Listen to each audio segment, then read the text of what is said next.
City Bangla TV, আমরা বস্তুনিষ্ঠ সংবাদ প্রচারে সচেষ্ট। অভ্যুত্থান পরবর্তী সময়ে সবার রিকোয়েস্টে আবার আসছি। আমি আশা করেছিলাম আমি এখানে আসার সময় দেখব কোথায় শহীদ রিয়াজ ভাইয়ের নামে একটা পাঠাগার হয়েছে কিনা, আমি এটা দেখার আশা ছিল। আমি আশা ছিল এলেন ভাইয়ের নামে একটা স্কুলের কোন একটা ভবনের নাম হচ্ছে কিনা। বিপ্লবটাকে ধরে রাখার জন্য, স্মৃতিটাকে অমলিন করার জন্য আমাদের কাজ করার প্রয়োজন। আর একটা আলাপ হচ্ছে, আমরা কি প্রতিবার এইরকম করে রক্ত দিব? প্রতিবার যতবার ফ্যাসিস্টের জন্ম হবে আমরা রক্ত দিব? প্রতিবার কি আমাদের রক্ত দেওয়ার প্রয়োজন আছে, নাকি যে পদ্ধতি আছে সেটাকে আমরা ফেলে দিব?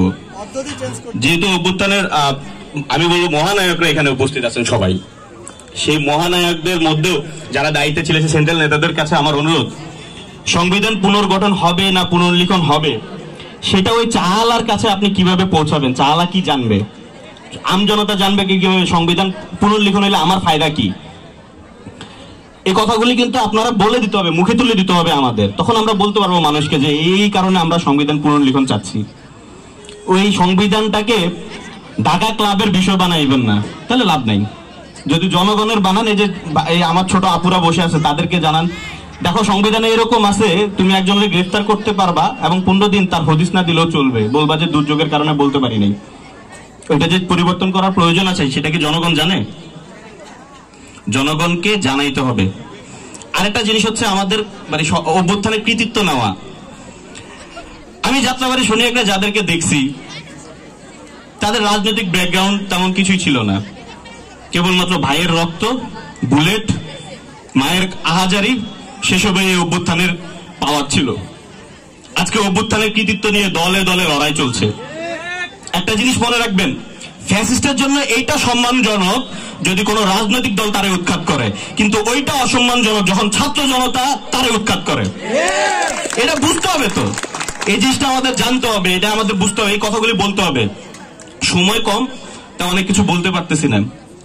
পাঁচ চক্র কেবলমাত্র ডিউর এবং সংস্কৃতি বিকাশ কেন্দ্রের জিনিস না, পাঁচ চক্র কেরানীগঞ্জেরও জিনিস, পাঁচ চক্র শনিয়াকড়ার জিনিস, পাঁচ চক্র ওই বুরিঙ্গাবাড়িতে যে ছেলেটা বসে আছে তার জিনিস। সংবিধান আলাপটা আপনারা মাঠে নেন না কেন? মাঠে নেন, সংবিধানে কি কি সমস্যা আছে সেগুলি বলেন, নাহলে তো আবার যারা ক্ষমতা যাবে এবং আমাদের সেন্ট্রালে যদি আমারও বসান, আমিও তো সেই ফ্যাসিস্ট হইতে পারি। আমি হব না? আমার কাছে অ্যাবসলিউট পাওয়ার আছে, আমার প্রোটোকল আছে, আমি পুলিশ দিয়ে আসতেছি, আমি পড়বো না? আমি এরকম হব না? আমার কাছে মনে হবে না যে কেউ আমরা স্যার বলুক। আরিফ একটা কথা বলছে, এরা অনেকে অভ্যুত্থানে যান, আমরা পরিচয় অনেক সময় আমি অনেক কিছু দেখছি, আমি 2-3টা হোয়াটসঅ্যাপ গ্রুপে, সময় কম আমি জানি, তারপর আমি ক্ষমা চেয়ে নিচ্ছি, যদি আপনার অনুমতি দেন 2 মিনিট একটু বাড়ায় বলতেছি আর কি। হোয়াটসঅ্যাপের একটা গ্রুপে আমি কিছু জিনিস দেখছি, আমার কাছে খুব উদ্ভট লাগছে। ছাদ খোলা গাড়ি, আমরা ছাদ খোলা গাড়ি নিয়ে ঘুরতেছি, সমন্বয়ক কেন? কি প্রয়োজন?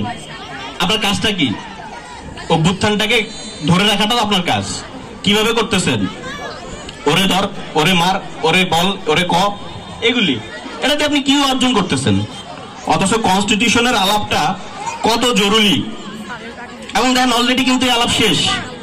এখন সেন্ট্রালের 2-1 জন হয়তো চেষ্টা করেন উকিঝুঁকি দিয়ে একটু বলার জন্য যে আচ্ছা পুনর্লিখন না হোক, সংস্কার তো হইতে পারে।